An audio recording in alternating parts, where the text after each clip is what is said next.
Hello everyone, welcome back to our channel. First అయితే మీరు మీ ఇంట్లో ఎన్ని వెరైటీ దోశలు చేస్తారో కామెంట్ చేయండి. నేను ఎక్కువగా టిఫిన్లోకి దోశలే చేస్తాను. ఈరోజు వీడియోలో చాలా హెల్దీ అయిన జొన్న దోశ ఎలా ప్రిపేర్ చేయాలో షేర్ చేస్తున్నాను. జొన్నలతో ఎక్కువ చపాతీ చేసుకుంటూ ఉంటారు కదా, అందరికీ చపాతీ చేయడం రాని వాళ్ళు ఇలా దోశలు ప్రిపేర్ చేసుకొని తినొచ్చు.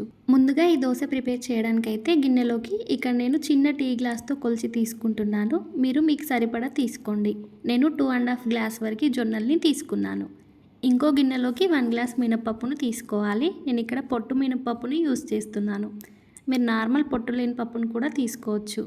కొన్ని మెంతులు కూడా ఇందులోకి వేసేసి వీటిని 2 టైమ్స్ నీట్గా మంచిగా వాష్ చేసిన తర్వాత తిరిగి ఇందులోకి నిండుగా వాటర్ని పోసుకోవాలి. ఇప్పుడు వీటిని 8 to 10 అవర్స్ పాటు నాననివ్వాలి. జొన్నలు గట్టిగా ఉంటాయి కాబట్టి నానడానికి కొంచెం టైం అయితే పడుతుంది.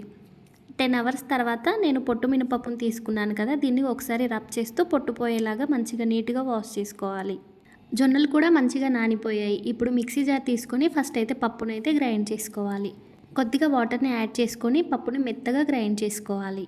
దీన్ని గిన్నెలోకి వేసుకొని ఇప్పుడు జొన్నల్ని కూడా మంచిగా మెత్తగా గ్రైండ్ చేసుకోవాలి. మెత్తగా కాకుండా కొంచెం బరకగా గ్రైండ్ చేసి దీంతో ఇడ్లీ కూడా చేసుకోవచ్చు. ఇడ్లీ కూడా చాలా సాఫ్ట్గా టేస్టీగా వస్తుంది.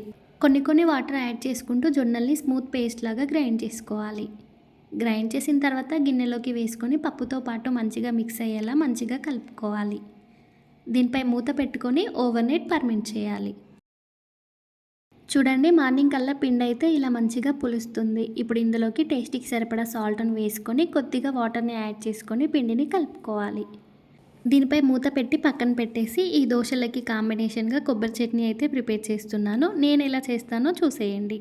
సరిపడా పచ్చి కొబ్బరిని తీసుకొని బ్లాక్ పార్ట్ అంతా తీసేయాలి. ఇలా చిన్న ముక్కలుగా కట్ చేసుకోవాలి. దీన్ని పక్కన పెట్టేసి స్టవ్ పై కడాయిని పెట్టి 2 స్పూన్ల ఆయిల్ వేసి 1/2 టీ స్పూన్ జీలకర్ర, కారానికి సరిపడా పచ్చిమిర్చి కట్ చేసి వేయాలి. ఇవి కొద్దిగా వేగిన తర్వాత చిన్న సైజు ఆనియన్ని కట్ చేసి వేసుకోవాలి. 1 ఇంచు అల్లం ముక్కని కూడా వేసుకోవాలి. మీకు ఫ్లేవర్ ఇష్టం లేకపోతే స్కిప్ చేయొచ్చు.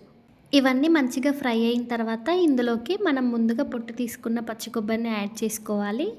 కొన్ని పుట్నాల పప్పును కూడా వేస్తున్నాను. మీకు ఇష్టం లేకపోతే వీటిని కూడా స్కిప్ చేయొచ్చు. వీటిని 1 మినిట్ పాటు ఫ్రై చేసిన తర్వాత పక్కన పెట్టి చల్లారనివ్వాలి. చల్లారిన తర్వాత మిక్సీ జార్లోకి వేసుకొని టేస్ట్కి సరిపడా సాల్ట్ను వేసుకోవాలి. మూత పెట్టి ఫస్ట్ అయితే బరకగా గ్రైండ్ చేసిన తర్వాత కొద్దిగా వాటర్ని యాడ్ చేసుకొని మెత్తగా గ్రైండ్ చేసి బౌల్లోకి వేసుకోవాలి. తర్వాత ఇందులోకి ఆవాలు, జీలకర్ర, ఎండుమిర్చి, శనగపప్పు, కరివేపాకు వేసుకొని పోపు వేసుకుంటే చట్నీ అయితే రెడీ అయిపోతుంది.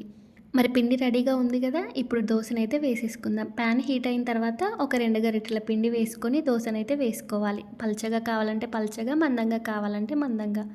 దోశ వేసేసి చుట్టూ ఆయిల్ వేసుకొని 2 మినిట్స్ ఫ్రై చేసి తీసుకోవాలి. పైన క్రిస్పీగా లోపల సాఫ్ట్గా దోశ అయితే చాలా బాగుంటుంది. ఈ పిండితో ఇడ్లీ కూడా చేసుకోవచ్చు. ఇడ్లీ కూడా చాలా సాఫ్ట్గా వస్తుంది. కొబ్బరి చట్నీ ఇంకా అల్లం చట్నీతో తింటే ఇంకా బాగుంటుంది. రెసిపీ ఎలా ఉందో కామెంట్ చేయండి. కొత్తగా ఛానల్ని చూస్తున్న వాళ్ళు సబ్స్క్రైబ్ చేసుకోండి. ఇలాగే నన్ను సపోర్ట్ చేస్తూ ఉండండి. Thanks for watching. నెక్స్ట్ ఒక మంచి రెసిపీతో మళ్ళీ కలుద్దాం.